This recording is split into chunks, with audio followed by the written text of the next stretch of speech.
Good morning, good afternoon, whatever it is to you. Right now, you're listening to or watching the LTS podcast. Thank you for tuning in. Today, we're talking about MMA, but more specifically, the UFC's bantamweight division after UFC Fight Night, Sandhagen versus Vera. Uh, Sandhagen put on a clinic in that fight. I mean, everybody was saying how Vera was going to give up the first couple of rounds because he's a slow fighter, but eventually he's going to get the finish. And that's just kind of what Cheeto does. But at the same time, everybody understood how competitive the fight was going to be because Cory Sandhagen isn't just a guy. He's not just a bum in the division. No, he's a real contender. Like right now, after the win, he's currently third in the rankings behind Merab and Sean O'Malley. He is a true, legit contender. If he were to fight anybody within the top five, I feel he has a chance of beating them. He already had his fight with Petr Yan. He just beat Cheeto. I really think he could beat Sean, and I think that Merab will be a tough matchup. Same with the champion Aljamain. So Cory Sandhagen did a fantastic job in that fight. Did a great job of switching it up, mixing in takedowns, throwing several different strikes, kicks, punches, elbows, doing everything to maintain his distance while still being able to push forward with the fight. A lot of guys, when they're bigger and they want to keep the distance, especially with a guy like Cheeto, who is smaller, which, Cory is huge for the division, but with Cheeto's size compared to Cory's, you're going to have some size issues. So, it was important for Cory to manage the distance because of Marlon's power. Marlon has some real knockout power, and we saw that with the Dominic Cruz fight. He worked his way in. They're a similar size, but Cheeto is smaller. Worked his way in and really backing away, if I remember correctly, caught him with that left high kick and it was done, broke his nose. Like, he has real power. So Cory had to keep him on the end of that. And he did effectively. And it wasn't a boring fight. It wasn't, he's managing the distance for 5 rounds. No, he was coming at him. He was looking to put in damage, but he made sure that Cheeto couldn't catch a rhythm. I kept telling myself that watching that fight.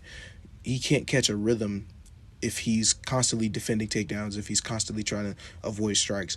And, Cory's stamina here was put on full display.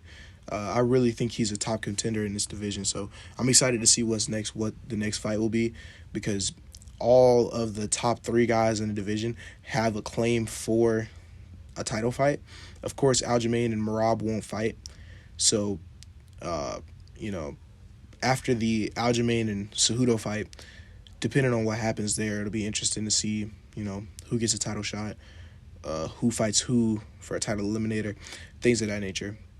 But I think the biggest takeaway from the fight wasn't even what happened in the fight, but what happened after. We all know that it was a split decision, even though if anybody watched that fight, they would tell you Cory Sandhagen won that fight. Even if you brought a guy or a girl who did not watch fighting and you just had said, watch this fight, who won? They would say Cory. I don't see how Joel Ojeda saw this differently, but right now what you're looking at is the judges' scorecards from that night. 46-49, 45-50, and 48-47. I don't see how you can have that much disparity, but they were all watching the same thing. I think you could easily say that Sandhagen won all 5 rounds. And I could see how you could say that Cheeto won one. But there's no way he won that fight. He won the last 3? No, that's not a thing. It didn't happen. So now you're putting us in a position where, of course, Sandhagen did a fantastic job in that fight. And, Cheeto just didn't get rolled over. He couldn't catch a rhythm. That's, more props to Sandhagen than anything. But you put us in a position where, imagine if Chris Lee or Sal D'Amato saw the same thing. What if they saw the same thing?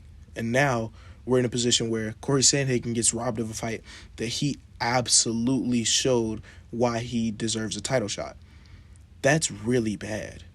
We're leaving it up to 3 guys who we hope can understand what they're watching and can give us a proper result that goes with it if one of these guys doesn't get stopped. And, I think we're so used to seeing stoppages that we kind of get used to them, but at this level, you might not see that many stoppages, man. These guys are so good that they understand, the intricacies of the sport and how to not get stopped, and they're really trying to press their form of the martial art onto their opponent. So if it doesn't go to, a finish, we have to be able to trust that the judges are going to do the right thing. And I can't say I can right now. A glaring example that comes to mind is the Ilia Topuria Paddy Pimblett fight. There's no way he won that fight, just objectively. He definitely had moments, but at this level of competition, having moments cannot be enough. It just can't. Having moments can't be enough. Especially if, sure, he's a prospect right now, but people expect him to be a contender. And you have Ilia Topuria, who's been on a run, and he won that fight, but he lost the decision. And you can't tell me that that didn't have anything to do with Paddy's popularity. And I don't think that's fair. I don't think that's right. It's cool that he got the win, so now he can keep rolling on. But after winning against Ilia, you have to fight somebody who's better in the division. And you'd probably be hard pressed to find, but okay. But in the grand scheme of things, from the UFC's perspective, because of how much of a draw Paddy is, you're going to try and find somebody that you think is competitive, but he can still beat. But if he didn't beat the last guy, and you got to give him somebody better because you want to build him up for a title shot, that's tough. That's really tough. That's really tough to do. And I don't think anybody can say that Paddy won that fight. Even if you're a fan of Paddy, you can't say that. You can't say that. If you're objectively watching it, you can't say that. Or even the Islam Makhachev and Alex Volkanovski fight. A lot of people dispute that and say that Volk won. I can't be mad at you because of how close and competitive the fight was. And the big takeaway on that everybody had was, sure, he had ground control time, but he didn't do anything with it. There were no significant strikes on the ground. There was no ground and pound. He was just holding him there. I personally had it for Islam, but I understand what they're saying. My thing is, if we all know that you don't want to be on the ground, but I get you there anyway and keep you there, then my expression of the martial art is winning over yours.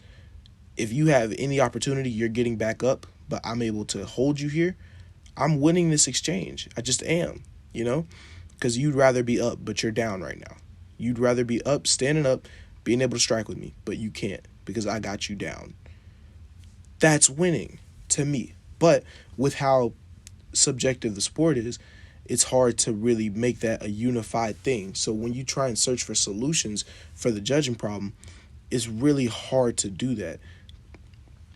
As we all know, MMA isn't, a long tradition sport like basketball or football or even boxing. It's a relatively new sport. So when it comes to, tradition, it's hard to really see, what's the word I'm looking for? Consistency. It's hard to see consistency, especially in judging. There have been questionable decisions the whole time, like ever since the beginning of the sport. In football, if a team scores more points than the other team, they won. Sure, referees can have a part in that, but if the team scores more points than the other team, they won. If in basketball, team scores more points, they won. Soccer, team scores more points, they won. In a fight, unless a guy gets knocked out or submitted, then it's up to somebody else and what their interpretation of winning a fight is, and that's really touchy. What you think is winning a fight might not be what the next guy thinks is winning a fight, and that could be a big problem. Of course, we know, and if you don't, I'm here to tell you. When MMA was trying to gain popularity in America, because a lot of people were calling it, human cockfighting, it's a barbaric sport, whatever, we tried to appease them in a lot of ways, and one of the ways was adopting boxing's 10-point must system, where somebody has to be able to win the round by acquiring 10 points, and the other guy gets 9 or 8, or, you know what I'm saying? So if a guy gets 10 points, it just looks more not civilized, but there was a rhyme and reason to how the fights were being scored, and I guess that was a big part in commissions in different states accepting the sport and letting it happen in their state. Well, if you're adopting boxing system into a sport where you can box, kickbox, practice Muay Thai, Jiu-Jitsu, is so many different martial arts that it's hard to implement a system that just has boxing. It's so subjective that it's hard to really pinpoint one thing that somebody did and say, oh, this wins them the fight.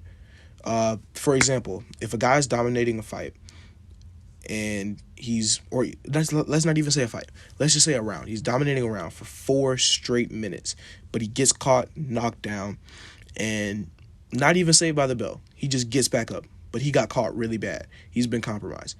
There are people out there that will say he lost the round because he got knocked down. Knockdowns are important. We should value knockdowns, and that makes sense. If that was a standout part of the round, that makes total sense. But we're going to just discredit all the work that he's done previously in this round. You can't do that, you know? The sport is so subjective that you can't do that. So what are some possible solutions? That's the part that really gets interesting. For example, let's say a lot of people say, oh, these guys don't know what they're watching. They don't know what they're looking at. That's why the judging is so bad. Okay, so how do you fix it? Oh, let's make if you're gonna be a judge, you have to be an ex-fighter. The MMA community is so tight that you'd be hard pressed to find judges who didn't train with some of the fighters or have relationships with them in some way, shape, or form. So you're gonna have some inherent bias. And even if you did find a judge who didn't have any biases with some of the fighters, who says that that's what they want to do? It's a hard job. Who says that's what they want to do? That's difficult, I can't think of a way that would fix this. People have also proposed, hey, a knockdown is worth this much, a takedown is worth this much, a significant strike is worth this much, and it makes sense to a degree, but at the same time, fighters are different.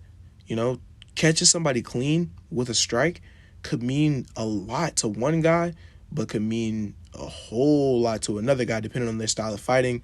For example, in the infamous Khabib Nurmagomedov and Conor McGregor fight, when Khabib caught him with that right hand, that was huge because nobody expected him to land that. But if you just say, he caught him with that significant strike, that's 3 points to his total.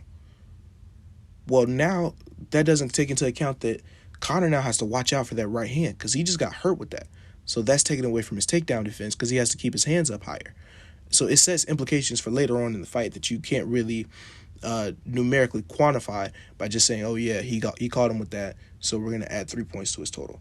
The sport is entirely too subjective and nuanced and complicated to give it numbers and say this is how we're going to do this.